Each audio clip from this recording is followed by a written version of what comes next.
नमस्कार, जय हिंद, वंदे मातरम। तो आज हम बात करेंगे सीटेट ईबीएस के बारे में।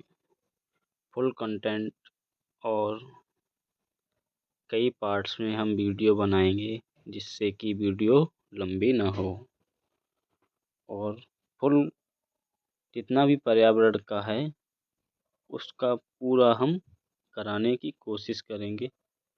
तो चलिए चलते हैं बिना समय गंवाए और वीडियो लाइक, कमेंट, सब्सक्राइब जरूर करें। सीटेट ईबीएस इसमें पर्यावरण की 6 थीम है और इसी पे आधारित पूरा सिलेबस है सीटेट का। तो अगर हम लोगों ने इसके बारे में जान लिया तो समझो सीटेट पीआरटी का पूरा सिलेबस कंप्लीट हो गया। आपको सीधा सीधा यहीं से क्वेश्चन देखने को भी मिल जाता है कि पर्यावरण की थीम में क्या है या क्या नहीं है, क्वेश्चन बना देते हैं। तो बात करते हैं क्या क्या है। परिवार एवं मित्र, भोजन, आश्रय, जल, यात्राएं, हम जो सीखते हैं जो करते हैं। परिवार एवं मित्र तो आप सभी जानते हैं परिवार क्या होगा, मित्र क्या होते हैं। भोजन, भोजन के बारे में आपको पढ़ना है। आश्रय यानी कि निवास स्थान, जीव जंतुओं के निवास स्थान, पशु पक्षियों के निवास स्थान, मनुष्यों के निवास स्थान, किस जगह पे किस तरह के घर होते हैं इसके बारे में जानना है। और जल, जल क्या है, जल ही जीवन है, जल है तो कल है। और अभी हाल ही में 22 मार्च को जल दिवस भी मनाए गए। यात्राएं, यात्राएं हम करते हैं उसके बीच में कहाँ कहाँ की क्या रीति रिवाज है, क्या वहाँ का पहनावा है, वहाँ की भाषा क्या है, इसके बारे में सीखेंगे।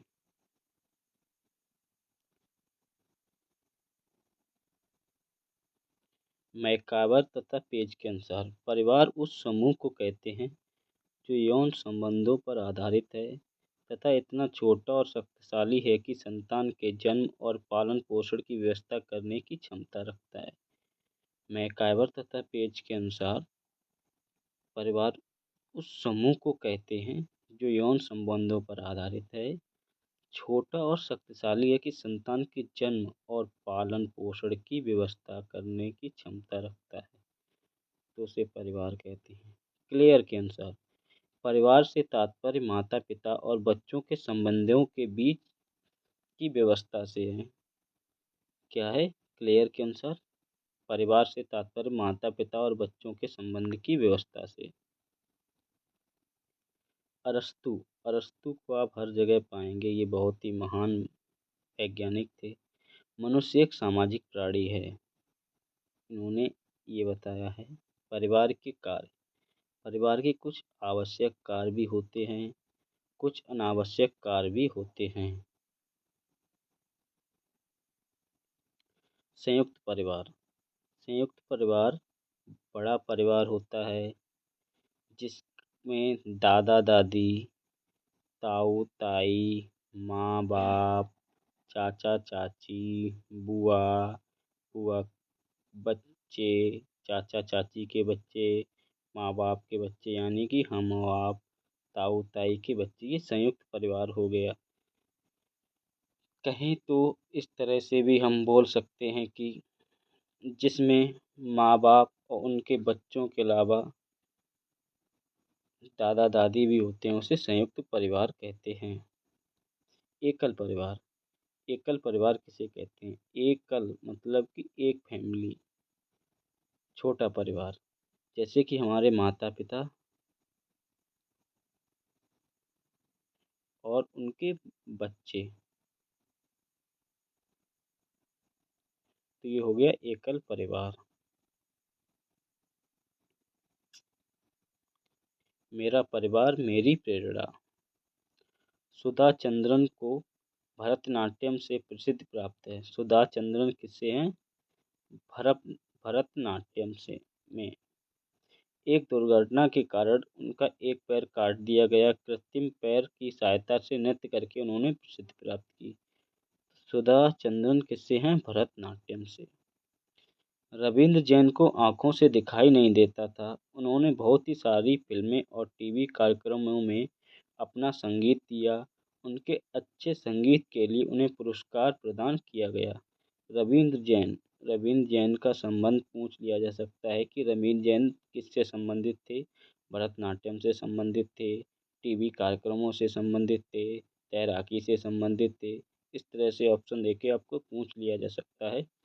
तो रविंद्र जैन किससे थे? टीवी कार्यक्रमों में काम करते थे रविंद्र जैन। शरद गायकवाड़, ये क्या है? शरद गायकवाड़ का एक हाथ खराब है। उन्होंने तैराकी के क्षेत्र में भारत का नाम रोशन किया है। शरद गायकवाड़ का संबंध किससे है? तैराकी से।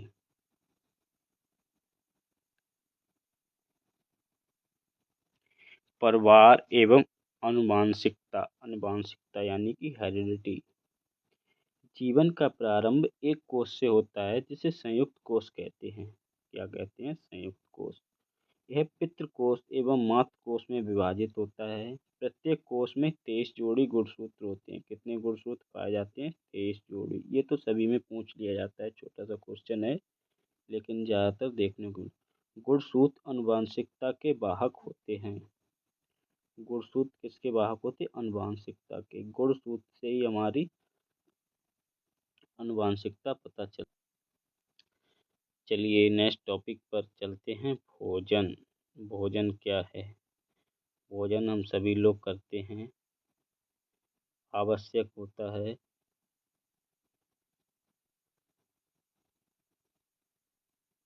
हम सभी के लिए भोजन आवश्यक होता है। क्यों आवश्यक होता है? क्योंकि हमें सभी को इससे एनर्जी मिलती है। वह तत्व जिसे ग्रहण करने के पश्चात ऊर्जा प्राप्त होती है उसे भोजन कहते हैं। ये बात तो सभी जानते होंगे। भोजन प्राप्त करने के आधार पर जीवधारियों का वर्गीकरण 3 भागों में किया जाता है। शाकाहारी जीव, मांसाहारी जीव, सर्वाहारी जीव। शाकाहारी जीव किसे कहते हैं? जो हरी घास पत्तियों को खाते हैं।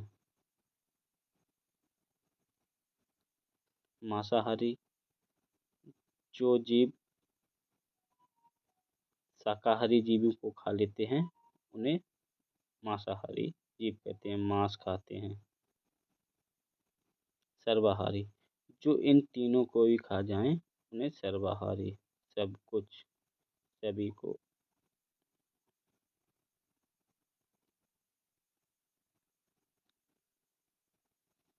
पौधे के खाए जाने वाले भाग। इस तो बहुत ही इम्पोर्टेंट है। तना, आलू, प्याज, लहसुन, अदरक, हल्दी।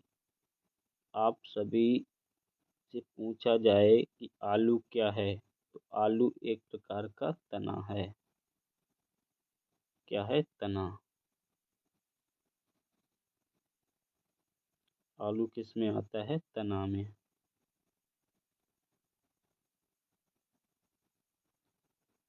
प्याज भी तना में आता है, लहसुन, अदरक, हल्दी। अदरक, हल्दी, आलू, प्याज, लहसुन ये जमीन के अंदर पाए जाते हैं, लेकिन ये तना में आते हैं। जड़। जड़ किसे कहते हैं? यानी कि रूट। गाजर, मूली, शलगम, शकरकंद, चुकंदर, इनको भी जड़ की संज्ञा दी गई है। पत्ते, पालक, बंद गोभी, सरसों, बथुआ, मेथी, मूली। फूल, गुलाब, फूल गोभी, ब्रोकली, केला, सीताफल, कचनार, सहजन। कचनार। आइए हम बात करते हैं कचनार के ऊपर। कचनार क्या है? कचनार के फूलों की सब्जी हमारे यूपी में खाई जाती है। ये क्वेश्चन भी आ चुका है कि कचनार की सब्जी कहाँ बनाई खाई जाती है? यूपी में। सहजन। बीज, चना, मक्का, चावल, गेहूँ, मेथी। ये सभी होते हैं, इनके बीज यूज किए जाते हैं, लेकिन चने की पत्तियां भी यूज किए जाती हैं, मेथी की पत्ती भी यूज की जाती है। फल सेब, केला, टमाटर, सीताफल, नाशपाती, आंवला आदि। भोजन के घटक। भोजन के क्या घटक हैं? कार्बोहाइड्रेट।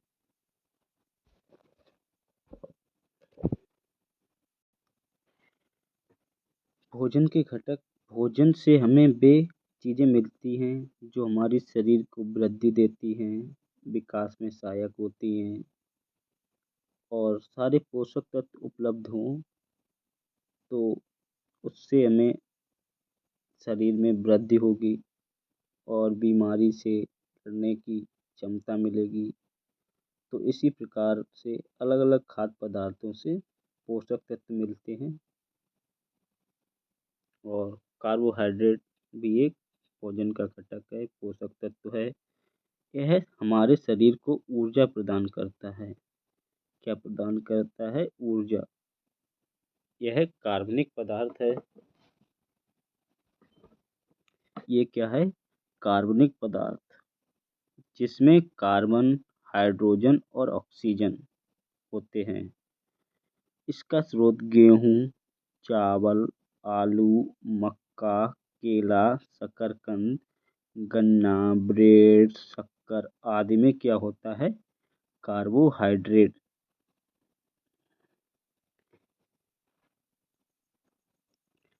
वसा। किसके बारे में? वसा, यानी कि फैट। यह ऊर्जा प्रदान करता है। ऊर्जा तो सभी प्रदान करते हैं। यह कार्बोहाइड्रेट से दोगुनी ऊर्जा प्रदान करता है। अगर आपसे पूछ लिया जाए कार्बोहाइड्रेट से दोगुनी ऊर्जा कौन किससे मिलती है हमें, तो वसा से दोगुनी दोगुनी ऊर्जा हमें प्राप्त होती है।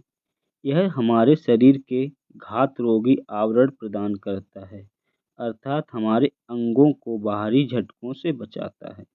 इसका स्रोत दूध। दूध, पनीर, मक्खन, घी, अंडा, मांस, मछली, बादाम, मूंगफली, अखरोट। बात करते हैं प्रोटीन। प्रोटीन क्या होती हैं? प्रोटीन्स, यह हमारे शरीर की वृद्धि में ये हमारे शरीर की वृद्धि में ये किस लिए होती? शरीर की वृद्धि के लिए प्रोटीन लेना बहुत ही आवश्यक होता है। यह कोशिकाओं के पुनर्निर्माण में मदद करता है। प्रोटीन कोशिकाओं के पुनर्निर्माण में मदद करता है। इसका स्रोत दूध, मांस, अंडा, मछली, दालें, सोयाबीन, मटर, पनीर। सोयाबीन में सबसे ज़्यादा पाया जाता है। इसकी सारी इसकी कमी से पता क्या होता है? इसकी कमी से शारीरिक विकास रुक जाता है।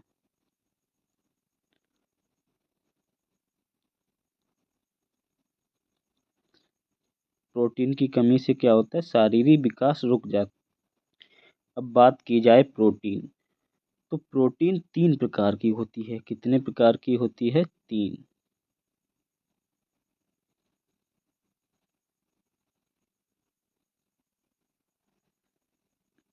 तीन प्रकार की होती है। एक होता है सरल, एक होता है संयुग्मी, एक होता है व्युत्पन्न।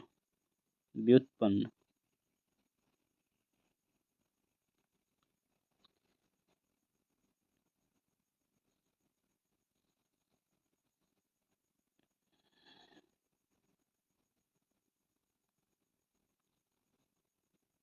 ये तीन प्रकार की प्रोटीन पाई जाती हैं। इंसुलिन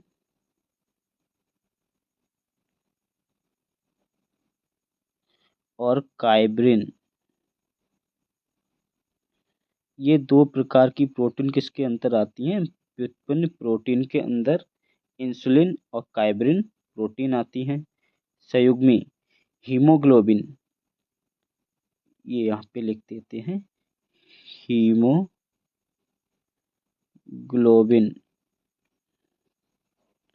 हीमोग्लोबिन, हेपेरिन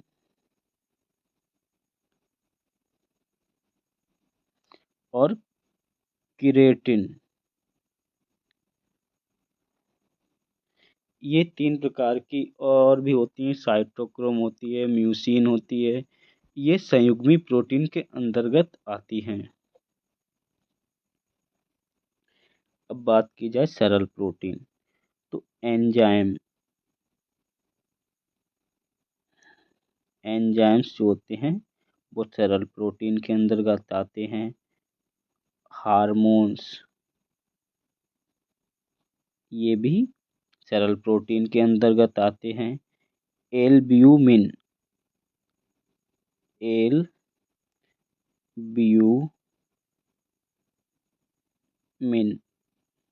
ये भी सरल प्रोटीन के अंतर्गत आते हैं। ग्लोब्यूमिन्स,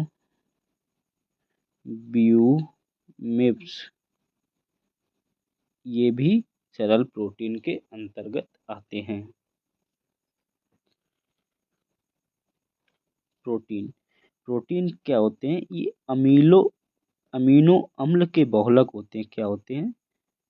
अमीनो अम्ल के बहुलक।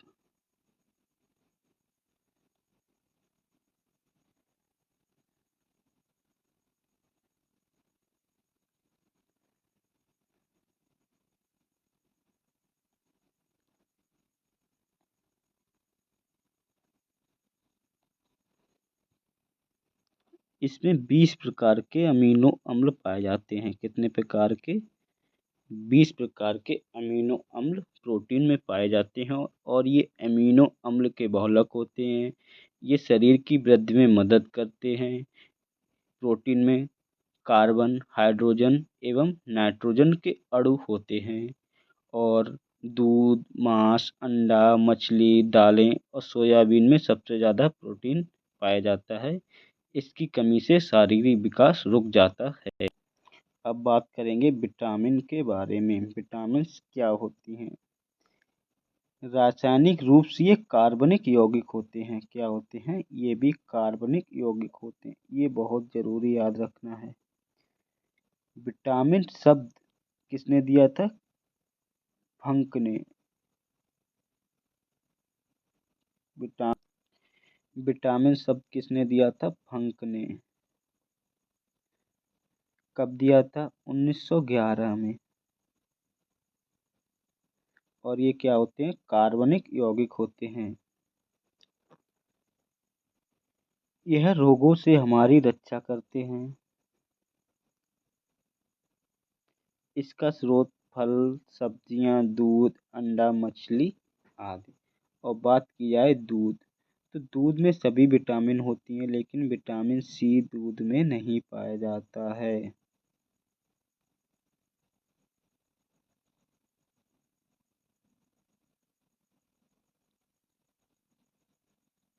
कौन सा? Vitamin C. तो बात करेंगे विटामिन के रासायनिक नाम।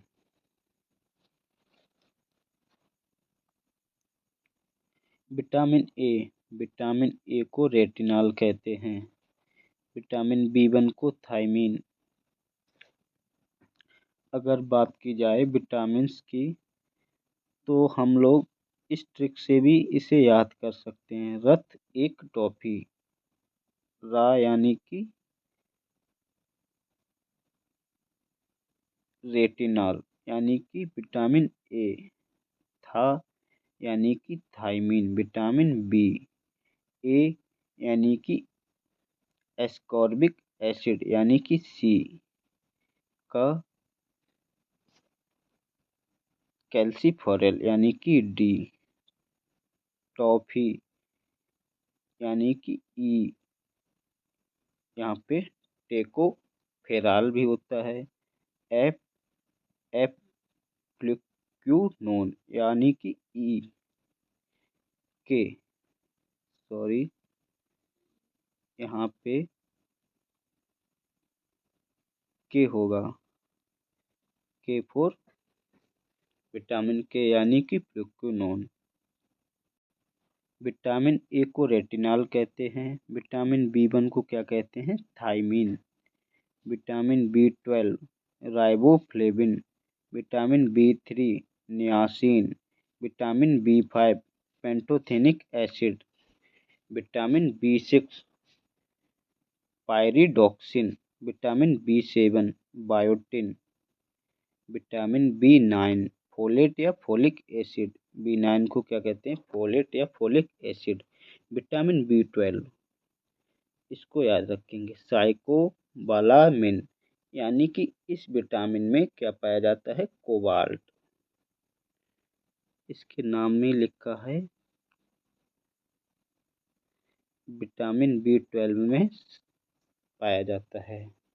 विटामिन सी एस्कॉर्बिक एसिड, जितने भी खट्टे पदार्थ हैं उन सभी में विटामिन सी पाया जाता है। क्या पाया जाता है, विटामिन सी।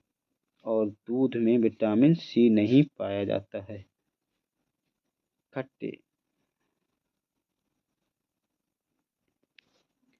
विटामिन डी कैल्सीफेरल, ये हमारे हड्डियों के लिए बहुत ज़रूरी होती है। और विटामिन डी सूर्य से हमें ज़्यादातर प्राप्त हो जाती है। Vitamin D. E tocopherol. Vitamin K phylloquinone. जल में घुलनशील विटामिन बी सी,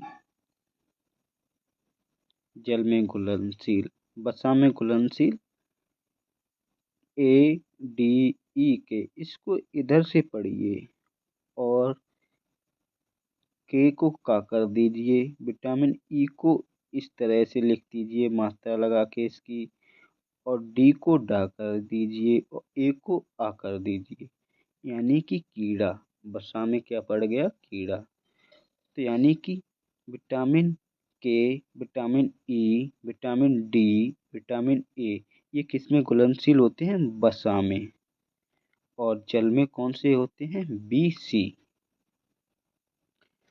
तो आज के लिए इतना ही रखेंगे और आपको दिखा दें, सीटेट के लिए सभी टॉपिक तैयार हैं। मिलते हैं नेक्स्ट वीडियो में, इन सभी टॉपिक पर बात करेंगे।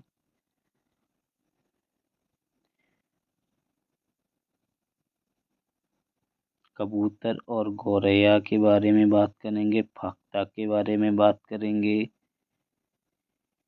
उल्लू के बारे में बात करेंगे। 270 डिग्री घूम जाता है, इसकी गर्दन ये घुमा लेता है, इसके मनुष्य की तरह इसकी आंखें होती हैं। मिट्टी के घरों के बारे में बात करेंगे। पत्थर या लकड़ी के घर कहाँ पाए जाते हैं, इसके बारे में बात करेंगे। तो आज के लिए इतना ही। जय हिंद, वंदे मातरम। वीडियो पसंद आए तो लाइक सब्सक्राइब जरूर करें। धन्यवाद।